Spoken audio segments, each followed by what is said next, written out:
You've been on the plane for 9 hours.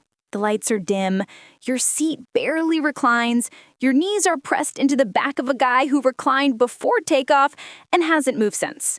You check the flight map and realize there are still 5 hours to go.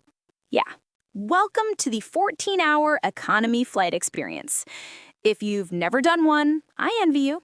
If you have, you probably made at least one big mistake. And I've made them all. From choosing the wrong seat to packing things that made my life harder, every long-haul flight used to be a test of endurance. But after flying hundreds of times around the world, I've figured out what makes the difference between a miserable flight and one that's almost enjoyable. In this video, I'm breaking down 10 things I wish I knew before my 14-hour economy flight, 2025 edition. You'll learn what's changed, what still catches travelers off guard, and how to handle those "please don't make me do this again" moments. And hey, if you like videos that make you a smarter traveler, not a cranky one, hit that like button and subscribe right now. It helps the channel and keeps you from repeating my mistakes. All right, tray tables up. Let's get into it. Number 1, the seat you pick can make or break your trip. When I booked my first 14-hour flight, I thought all economy seats were the same. I was wrong. Some rows don't recline, some are next to bathrooms, and some have a mysterious box under your seat that steals half your legroom. What to do instead? Use Seat Guru or the airline seat map before you book. Avoid seats near the back galley or restrooms. Bulkhead and exit rows offer more space, but they fill up fast, so pick early. If you're a night flyer, window seats are better for sleeping. If you're a restless walker, go aisle. Number 2, TSA's rules changed in 2025, and people are still getting it wrong. This year, TSA officially began enforcing Real ID for domestic flights. If your driver's license doesn't have the little gold star, you're not boarding. Every week, travelers are being turned away because they forgot. And no, a photo of your passport on your phone doesn't count. What to do instead? Before you fly, check the top right corner of your license. If it's not Real ID compliant, use your passport instead. Do this now, not when you're at the check-in counter with a line behind you. Number 3, sweat can trigger extra screening. No one talks about this, but it's real. TSA scanners pick up on density changes in clothing, and sweat patches can look suspicious. If you sprint to your gate or wear a heavy jacket, don't be surprised if you get a pat-down. What to do instead? Dress in breathable layers. Use moisture-wicking shirts. Bring deodorant wipes or a small towel. And if you're running late, slow down a few minutes before security. Let your body cool off. Number 4, don't underestimate hydration or dehydration. A 14-hour flight dehydrates you faster than you think. Cabin humidity is lower than the Sahara Desert. Your lips dry out, your skin feels like sandpaper, and your energy tanks halfway through. What to do instead? Drink a glass of water every hour. Avoid coffee and alcohol early in the flight. Use lip balm and a travel-sized moisturizer. If you bring an empty bottle through security, most airports now have refill stations. Use them. Number 5, sleep doesn't work the way you think it does. You won't sleep straight through a long-haul flight in economy.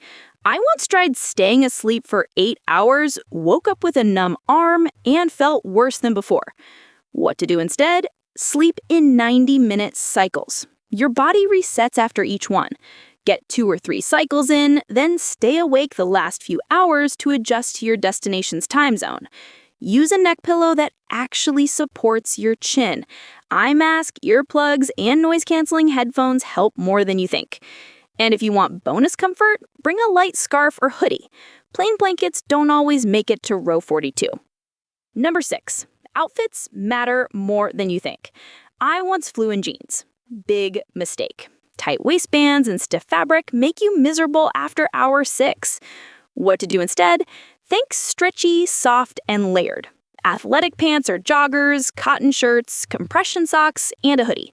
Compression socks sound unnecessary until you see your ankles swell like balloons. They prevent circulation issues and leg pain. And shoes, slip-ons only. You'll thank yourself at security. Number 7, Airline food has improved a little. Some airlines now offer upgraded economy meals, but it's still hit or miss. High salt, low flavor, and it's served when your body clock says bedtime. What to do instead? Eat something balanced before your flight. Bring snacks with protein and fiber, like nuts, fruit bars, or wraps.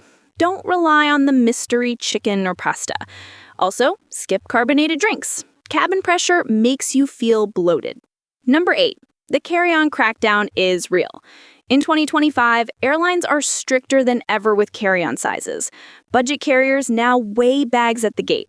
I've seen people forced to check their bags and pay extra minutes before boarding. What to do instead? Measure and weigh your bag at home. A portable luggage scale costs less than $10. And keep your valuables, medicine, and essentials in your personal item. If your bag gets de-checked, at least you still have the important stuff with you. Number 9. Stretching isn't optional anymore. On a long-haul flight, sitting too long increases your risk of swelling, stiffness, and even blood clots. It's not a scare tactic. It happens. What to do instead? Every hour or two, walk down the aisle. Do ankle circles or lift your heels and toes. If you can't get up, move your legs in your seat. Some travelers set a phone reminder. It sounds small, but it keeps you feeling human when you land. And bonus tip, use the bathroom before the crew starts serving meals. Once that cart blocks the aisle, you're stuck for 40 minutes. Number 10. Comfort upgrades sometimes cost less than you think. You don't always need business class to get comfort. Some airlines sell extra legroom seats for $50 to $120. On a 14-hour flight, that's worth it. What to do instead?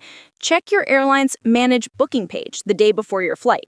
Seats often go on discount when the flight isn't full. Spending a bit more for legroom beats suffering for half a day.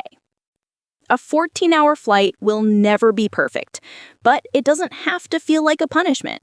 If you plan ahead, hydrate, pack smart, and move around, you'll step off the plane feeling almost normal, not like a zombie wandering through customs.